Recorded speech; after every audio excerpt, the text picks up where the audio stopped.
تھا کہ جب قربانی کی بات آتی لوگ بہانہ کر دیتے ہیں قرضہ ہے نہیں کر سکتے، پتہ نہیں ہے چٹنی نہیں چل رہی ہے، روٹی نہیں چل رہی ہے، اور اگر کوئی بیچنے لگ جائے ابھی 1 لاکھ کا موبائل خرید لے گا، 70,000 کا موبائل خرید لے گا، لیکن قربانی کے لیے 3500 روپے دیتے ہوئے کلیجے پھٹ جایا کرتے ہیں۔ تمہیں سوچنا چاہیے قربانی اللہ کی بارگاہ میں بہت بڑی عبادت ہے۔ فرمایا گیا قربانی کے دنوں میں قربانی سے بڑی کوئی عبادت نہیں ہے۔ اگر قربانی کی جگہ پہ آپ ایک سونے کا ڈھیر بھی اللہ کی راہ میں خرچ کر دو تب بھی اللہ اتنا راضی نہیں ہوتا ہے جتنا تمہاری قربانی سے اللہ راضی ہوا کرتا ہے۔ اس میں بہانے نہ بنایا کریں، اس میں آپ ہیلے تلاش کر کے نہ نکلا کریں، تاریخ کا یہ باب پلٹیے، شکر ادا کریں اللہ نے جانور کی قربانی مانگی ہے، اگر بیٹے کی قربانی مانگ لیتا تو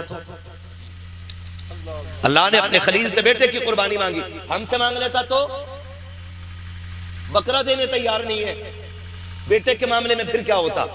وہ کریم ہے، اس نے ابراہیم خلیل اللہ کی سنت کو زندہ کرنے کے لیے ہم سے جانور کی قربانی مانگی، جانور کی قربانی زندہ مانگی، جانور کی قربانی مانگی ہے۔ اور آپ اس بات پہ بھی غور کریں، اس بات پہ بھی غور کریں، اگر آپ مسلمان ہیں تو آپ کو آزمایا جائے گا۔ کہتے ہیں یار مسلمان اور ہم پہ مصیبتیں آ رہی ہیں، ہاں آپ مسلمان ہیں تو آپ ہی کو آزمایا جائے گا۔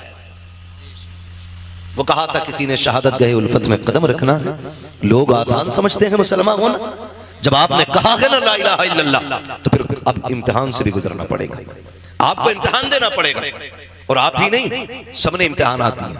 میرے نبی فرماتے سب سے زیادہ مجھے آزمایا گیا ہے، سب سے بڑے بڑے امتحانات میرے رہے، میرے محبوب کے سب سے بڑے امتحانات رہے، لیکن حضور نے امتحانوں میں کیا کیا؟ تاریخ گواہ ہے، کسی نے پتھر مارے میرے حضور نے بدلے میں پتھر نہیں مارا، کسی نے ستم کیے تو حضور نے بددعا نہیں کی، مکے سے نکالے گئے لیکن حضور نے کبھی بددعا کے لیے ہاتھ نہیں اٹھائے، یہاں تک کہ طائف میں پتھر لگے حضور کے ہاتھ اٹھ گئے۔ حال کیا تھا؟ جوتیاں خون سے بھری ہیں، بدن کپڑے خون سے شرابور ہیں، چہرے سے خون بہ رہا ہے، لیکن ہاتھ اٹھے تو یہی کہا تھا مالک انہیں عذاب نہ دینا، انہیں بخش دے، مالک انہی کی نسل سے دین کے علمبردار پیدا فرما دے۔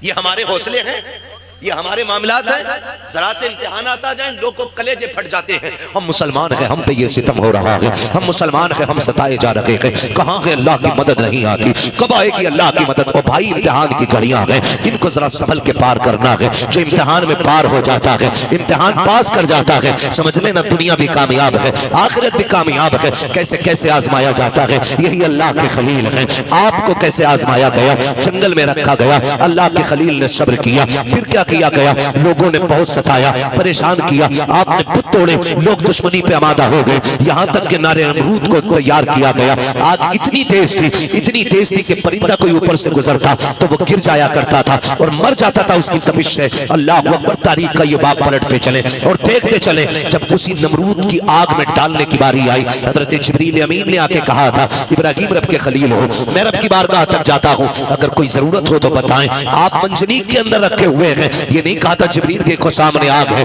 میں منجنیق میں ہوں، کہا تھا کہ میں جانتا ہوں میرا رب بھی جانتا ہے، مجھے کوئی ضرورت نہیں ہے، کہا پھر اپنے رب ہی سے کہہ دو، کہا جو سب جانتا ہے اس سے کہنے کی ضرورت کیا ہے، جس میں وہ راضی ہے اس میں میں راضی ہوں، یہ کہہ کے آپ راضی ہو گئے۔ جب نار نمرود میں ڈالا گیا، اللہ نے آگ کو ٹھنڈا ہونے کا حکم دیا، آگ ٹھنڈی اور سلامتی والی ہوئی، آپ نار نمرود میں رکھے، باہر تشریف لے کر کے آئے، اس کے بعد پھر آپ حضرت سارہ کے ساتھ اپنا وطن چھوڑ دیتے ہیں، بہت لمبا واقعہ ہے، بادشاہ نے پکڑا، پھر اس کے بعد بدلے میں آپ کو حضرت حاجرہ بھی تحفے میں پیش کی گئی، حضرت حاجرہ سے آپ نے نکاح کیا، جب کوئی اولاد نہ تھی اللہ نے حضرت حاجرہ سے ایک بیٹا عطا فرمایا، جب ایک بیٹا پیدا ہوا آپ کی محبت زیادہ ہو گئی، فرشتے باتیں کرنے لگے، مالک یہ تیرا خلیل ہے، تیرا دوست ہے، لیکن اپنے بیٹے سے بہت زیادہ پیار کرتا ہے۔ رب نے فرمایا ابراہیم کا جی رب جلیل، کہا بیٹے کو اپنے آپ سے دور کر دو، کہاں کیا کرنا ہے مالک؟ کہا ایسی وادی میں چھوڑ کے آؤ جہاں پہ کوئی آبادی نہ ہو۔ حضرت ابراہیم خلیل اللہ نے بیٹے کو لیا، آج وہاں لے کر کے آئے جہاں آج کعبہ موجود ہے، اس زمین میں بیوی بچے کو لے کر کے آئے، تاریخ کا یہ باب بڑے سنہرے الفاظ میں لکھا ہوا ہے، بہت غور سے سننا پیارے، اور جا کر کے بہن بیٹیوں کو بھی یہ باب سنانا۔ حضرت ابراہیم خلیل اللہ جب اس جنگل میں آئے جہاں پہ درخت کا سایہ تک نہیں تھا، ہریالی تک نہیں تھی، کالے پتھروں کی پہاڑیاں ہیں، دور دراز تک کوئی نہیں ہے، اللہ کے خلیل نے بیوی بچے کو جب چھوڑا ہے اور چھوڑ کے جانے لگے ہیں، حضرت حاجرہ نے دامن پکڑا، ساتھ چلنے لگی ہے، مورخین نے لکھا ہے 3 میل تک دامن پکڑ کے حضرت حاجرہ چلی ہیں اور یہ پوچھتی جا رہی تھی اللہ کے خلیل بتاتے تو جاؤ کیوں چھوڑ کے جا رہے ہو؟ کوئی خطا ہو گئی ہے بتاؤ تو صحیح، کیوں چھوڑ کے جا رہے ہو؟ کیا بات ہے؟ اپنی مرضی سے چھوڑ کے جا رہے ہو یا رب کے کہنے سے چھوڑ کے جا رہے ہو؟ یہ حضرت حاجرہ کہتے کہتے 3 میل تک دوڑی ہے، تاریخ گواہ ہے، خدا کی قسم ایک جملہ بھی حضرت حاجرہ نے ناشکری کا نہیں کہا تھا۔ آج شوہر اگر بیوی کے پسند کے کپڑے نہ لاتا ہے تو پھر بیویاں بگڑ جایا کرتی ہیں، کہتی تمہارے گھر میں سکون نہیں ملا ہے، جب سے تمہارے گھر میں آئی ہو مجھے ملا ہی کیا ہے، اس طرح کے تانے دیا کرتی ہیں۔ اے میری بیٹی میری بہن کان کھول کے سن لینا، تیری جنت تیرے شوہر کے قدموں میں رکھی گئی ہے، تو لاکھ سجدے کر لے، لاکھ نوافل پڑھ لے، اگر تیرا شوہر تجھ سے ناراض ہے تو خیریت نہیں ہے۔ اگر تیرا شوہر 2 پیسے کی چیز لے کے آتا ہے اس سے چہرہ بگاڑ کے بات نہ کر، اس کا مسکرا کے استقبال کرنا۔ تو نہیں جانتی ہے کہ تیرے شوق تو اتنے ہیں کہ شوہر کی کمائی اتنی نہیں ہے، لمبی لمبی لسٹیں بنا کے دی جاتی ہیں، مجھے 7,000 کا جوڑا چاہیے، 8,000 کا جوڑا چاہیے۔ میری بہن تو کنیز فاطمہ زہرا ہے، تیرے لیے جنت میں محلات تیار کیے گئے ہیں، جنت میں جنتی لباس تیرے لیے ہے، فقط اتنا کرنا ہے تجھے اپنے شوہر کی رضا میں راضی رہنا ہے۔ تو کون ہے؟ تیری اوقات کیا ہے؟ نہ تو ولی کی بیٹی ہے، نہ تو نبی کی بیٹی ہے، نہ تو نبی کی بیوی ہے، نہ تو ولی کی بیوی ہے۔ تاریخ کا یہ باپ پلٹ کے تو دیکھو، حضرت حاجرہ کو اللہ کا خلیل چھوڑ کے جا رہا ہے،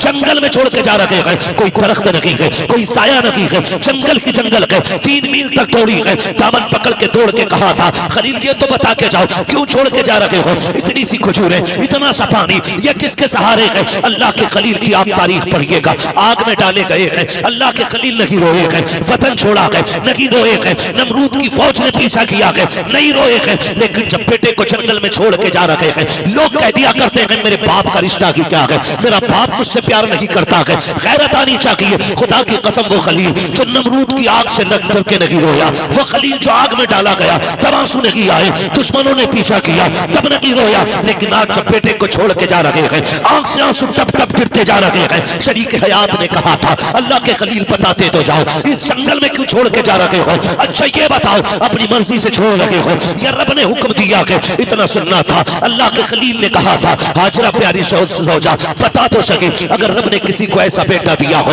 اور وہ بھی کوئی شروع عمر کا نہ ہو، 70 سال کی عمر میں ملا ہو اور یوں ہی نہیں جس کو دعاؤں میں مانگا ہو سجدوں میں رو کے مانگا ہو تب جا کے اسماعیل سا بیٹا ملا ہو، کیا ایسے بیٹے کو کوئی جنگل میں چھوڑ جائے گا؟ اپنی مرضی سے چھوڑ کے جائے گا؟ کہا حاجرہ یہ اپنی مرضی سے چھوڑ کے نہیں جا رہا ہوں بلکہ اپنے رب کے کہنے سے چھوڑ کے جا رہا ہوں۔ حضرت حاجرہ نے اتنا سنا، توکل اللہ دیکھیے، اللہ پہ بھروسہ دیکھیے، اتنا سننا تھا، دامن چھوڑا، مسکرا کے کہتی ہے خلیل پہ ٹھہرو، یہ پانی بھی لے جاؤ، کھجورے بھی لے جاؤ۔ کہا کیا کرو گی؟ کہا جس رب کی مرضی سے چھوڑ کے جا رہے ہو وہی رب کھانا بھی دے دے گا پانی بھی دے دے گا۔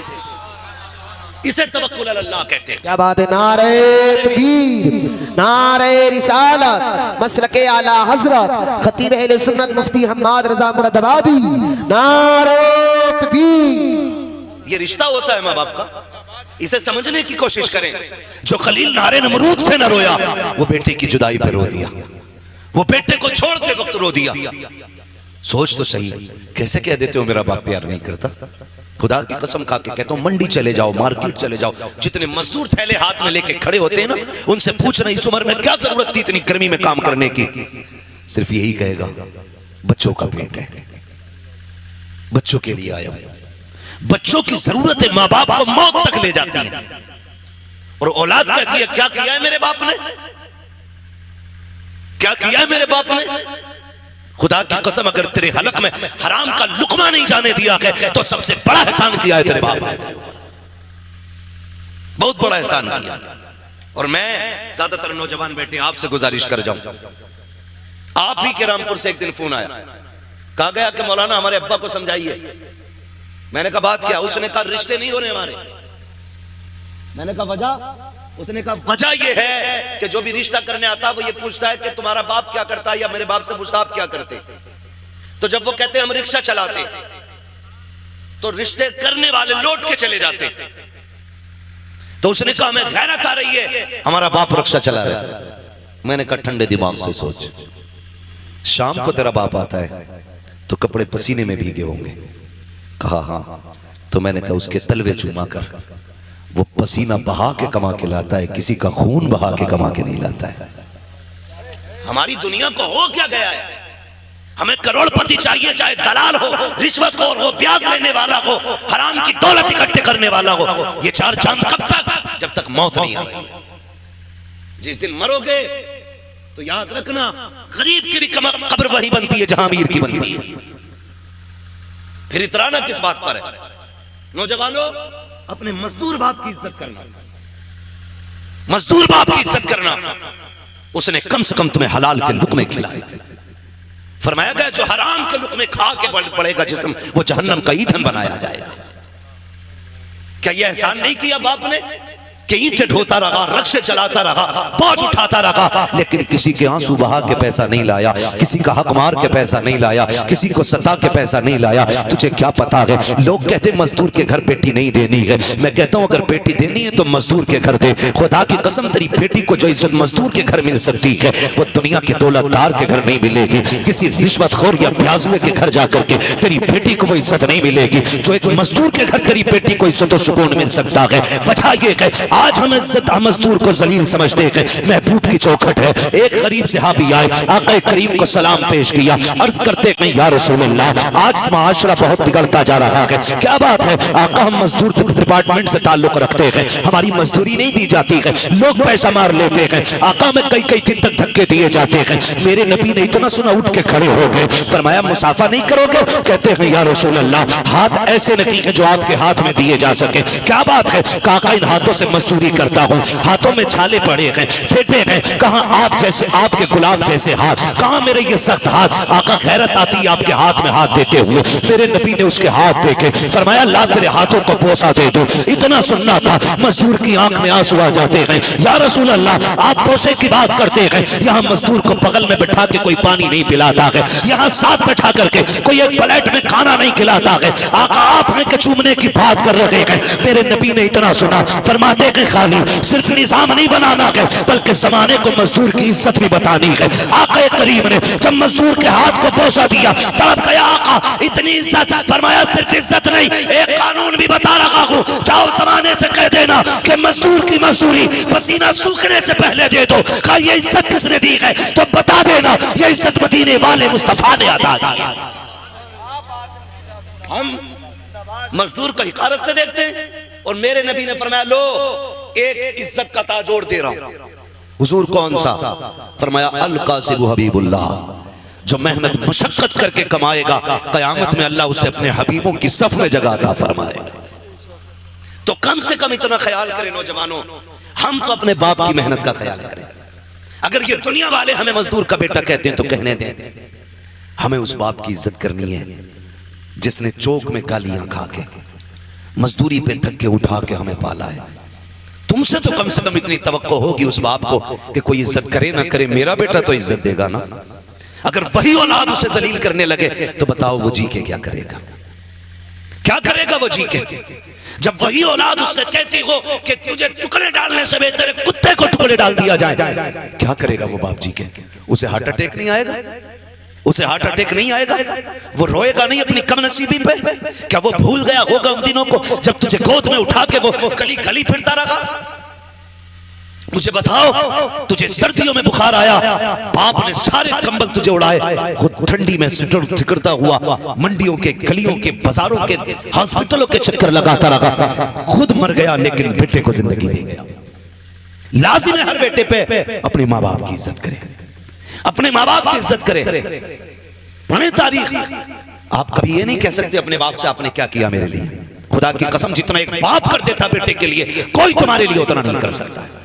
میں تو چیلنج کے ساتھ کہتا ہوں ایک باپ کو تولنے کے لیے نا خدا کی قسم زندگیاں کم پڑ جائیں گی لیکن باپ کی مشقتوں کا اندازہ نہیں لگایا جا سکتا. آپ بھی جانتے ہیں ایک آدمی کو اپنا پیٹ پالنے میں کتنی مشکل آ سکتی ہے. کوئی مشکل بات ہے ایک آدمی کو پیٹ پالنا؟ کوئی مشکل بات نہیں اور کوئی مشقت بھی نہیں. اکیلا بندہ کہیں بھی کھا پی کے گزارے کر لیتا ہے. لیکن دنیا بھر کی سہولتیں باپ اولاد کے لیے اٹھاتا ہے، اولاد کے لیے اٹھاتا ہے. بیٹا پیدا ہو میٹھا تقسیم کرتا ہے، جوان ہو جائے تو نکاح کی تیاریاں کرتا ہے. ہاں آپ دیکھیں نا ماسٹر عرفان صاحب انہوں نے اتنا خرچ کیا. میں کہتا ہوں کہ اگر اور ان کا بیٹا نہ ان کی دوا کے لیے صرف اتنا خرچ کر دینا جتنا آج انہوں نے کیا اپنے بچوں کے لیے تو شاید بڑے سکھی رہیں گے. لیکن ہم بھول جاتے ہیں. ہم اپنے باپ کی دولت کو اپنی سمجھتے ہیں لیکن اپنی دولت کو باپ کی دولت نہیں سمجھتے. یہ کڑوی سچائی ہے. جو باپ کماتا رہا ہے تم اپنی مرضی سے فر یاروں میں اڑاتے رہے, فر اڑاتے رہے. ابا آج میرا برتھ ڈے ہے, ابا آج میں پاس ہوں, یاروں کو پارٹی دینی ہے. وہ کیسے کما کے لاتا رہا اس نے تم سے نہیں بتایا. جو تم مانگتے رہے وہ دیتا رہا. اس نے بڑھاپے میں اتنا کہا تھا بیٹے کھانسی بڑھ گئی ہے, ایک سیرپ چاہیے. تم نے منہ بگاڑ کے کہا تمہارے خرچے اٹھاؤں یا اولاد کے خرچے اٹھاؤں؟ لوگ کہتے ہیں باپ اس دن مرا جس دن سانسیں رکی. میں کہتا ہوں نہیں, یہ تو اس دن مر گیا تھا جس دن بیٹے نے ہاتھ روک لیا تھا, اسی دن باپ مر گیا تھا. خدا را بدلو اپنے آپ کو, اپنے باپ کی عزت کیا کرو. اور دنیا میں تمہارے باپ کو کوئی عزت نہیں دیتا. تم عزت دے کے بتاؤ کہ تو کسی کی نظر میں ذلیل ہوگا لیکن میری نظر میں تیری عزت ایک بادشاہ سے زیادہ ہے. یہ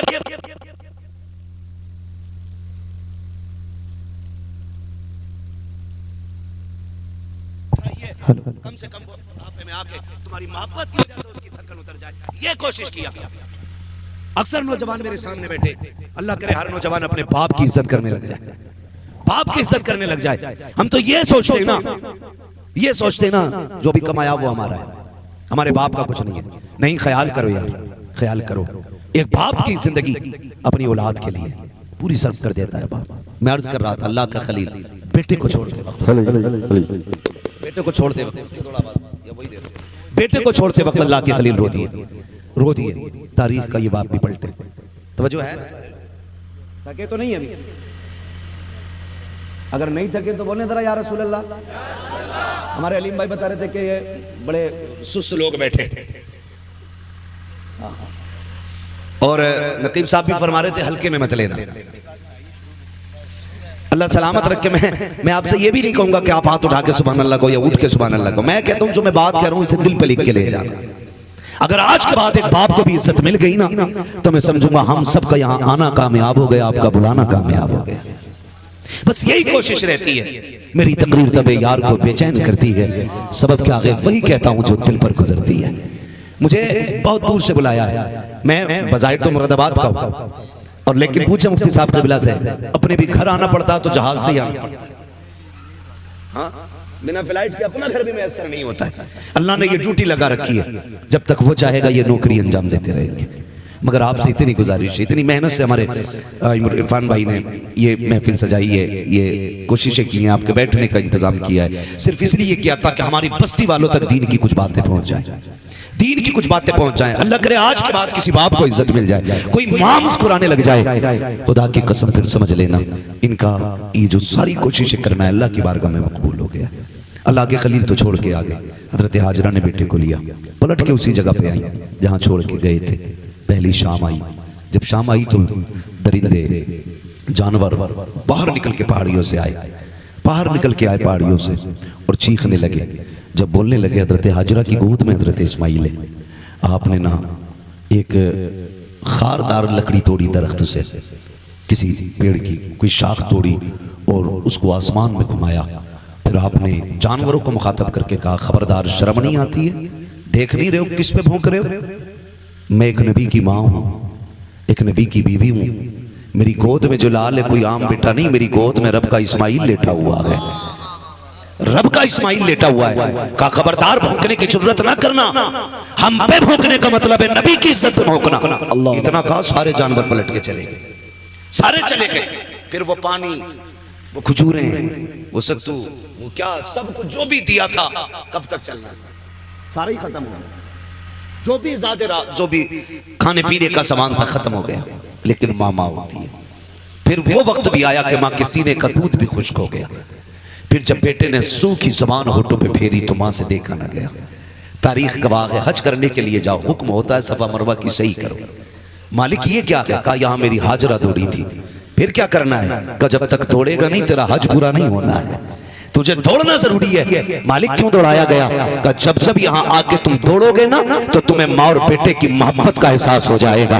ایک ماں نے بیٹے کی محبت میں کتنے چکر لگائے ہیں, 7 چکر لگائے. ماں تو ماں ہوتی ہے. بیٹے کو لٹایا زمین پہ, آپ نے ایک پتھر ادھر سے رکھا, ایک ادھر سے رکھا, ایک پتھر اوپر سے رکھا, 3 پتھروں سے بیٹے کا تھوڑا سا دھوپ کا سایہ کیا. اس کے بعد دوڑ لگائی ہے پانی کی تلاش میں. آپ دوڑ کر کے پہاڑ کے سرے پہ چڑھی ہے, چاروں طرف دیکھا پانی نظر نہیں آیا. پھر خیال آیا میرے بیٹے کو کوئی جانور نہ لے جائے. پھر پلٹ کے واپس آئی ہے, پھر بیٹے کی خشکی دیکھی ہے, پھر دوڑ لگائی ہے. بعض مورخین نے یہاں تک لکھا ہے کہ 7ویں چکر پہ حضرت ہاجرہ گر جاتی ہے. اللہ اکبر جب گری ہے, ادھر حضرت اسماعیل نے ایڑیاں رگڑی ہیں. جب ایڑیاں رگڑی, رب نے فرمایا جبریل جی رب جلیل جلدی کر دوڑ کے جا کر کے میرے اسماعیل کی ایڑیوں کی جگہ سے چشمہ جاری کر دے. تاریخ گواہ ہے حضرت ہاجرہ نے خود کو سنبھالا اور دوڑ کر کے آئی. کیا دیکھتی ہے, جہاں بیٹے کے پیر لگ رہے تھے وہاں سے پانی کا چشمہ جاری ہو گیا ہے, چشمہ جاری ہو گیا ہے. آج دعا کے لیے تم میاں کے چکر لگاتے ہو, خانقاہوں میں ڈوب جاتے ہو, جس سے دعا لینی تھی تم نے اس سے دعا نہیں لی. اگر تقدیر بگڑ رہی ہے, برکت رہی ہو رہی ہے, جا کے ماں سے دعا لے لے. خدا کی قسم جس کی کہیں نہیں سنی جاتی ہے اس کی ماں کی چوکھٹ کو سن لی جاتی ہے. نعرہ تکبیر, نعرہ رسالت, مسلک اعلی حضرت مفتی حماد رضا مرادآبادی سوی اختر رامپوری. نعرہ تکبیر. مفتی صاحب فرما رہے ہیں بھئی یہ لوگ سن رہے ہیں, تو میں تو یہ سمجھتا ہوں کہ اگر دل حضور سے لگ جائے تو پھر محفلوں سے لوگ اٹھا نہیں کرتے. واہ واہ واہ, بہت. ہاں, اور اگر محفل میں دل لگنے لگ جائے تو سمجھیں کہ حضور کی نظر کرم ہو گئی ہے, حضور کی نظر کرم ہو گئی ہے. حضور آپ کی طرف نظر کرم فرما چکے ہیں. بس میں آپ سے اتنی گزارش کروں گا, فرمایا گا یا ایھا الذین آمنوا ادخلوا فی السلم کافہ, اے ایمان والو پورے اسلام میں داخل ہو جاؤ, پورے داخل ہو جاؤ. اللہ توفیق دے. قربانی آ رہی ہے تو سارے لوگ کوشش کریں, قربانی کریں. جن پر واجب ہے کریں گے انشاءاللہ, جن پر واجب ہے کریں گے انشاءاللہ.